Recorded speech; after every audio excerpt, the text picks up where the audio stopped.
qu'est-ce qui explique, on va dire, cette fluctuation des prix juste avant le ramadan? Est-ce que c'est comme ce que Bachir disait, le jeu de l'offre et la demande? Est-ce que c'est la spéculation? Est-ce que c'est la pénurie?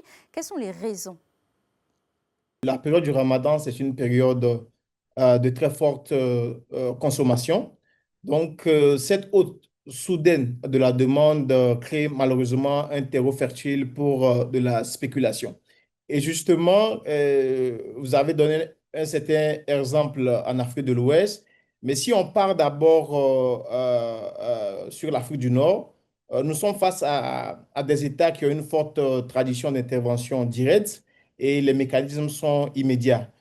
Premièrement, on met en place des points de vente directs du producteur au consommateur pour court-circuiter les intermédiaires qui sont souvent à la base de la spéculation. Deuxièmement, ces pays injectent directement ou massivement des denrées issues de leurs réserves stratégiques pour inonder le marché et forcer la baisse des prix.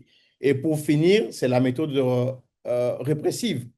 Je veux dire il y a des milliers de contrôleurs qui sont déversés, qui sont déployés pour sanctionner la rétention des stocks. Mais lorsqu'on regarde le marché ouest africain, la réalité est tout autre. Puisque notre économie est fortement basée sur le secteur informel et les échanges transfrontaliers, un secteur qui est le cœur même des interventions de l'AOTA. Et l'outil majeur, c'est le sacrifice fiscal. Quand on prend des pays comme le Sénégal, la Côte d'Ivoire, qui renoncent souvent à plusieurs dizaines de milliards de francs CFA de recettes douanières et de TVA pour gérer les prix à l'approche du jeûne.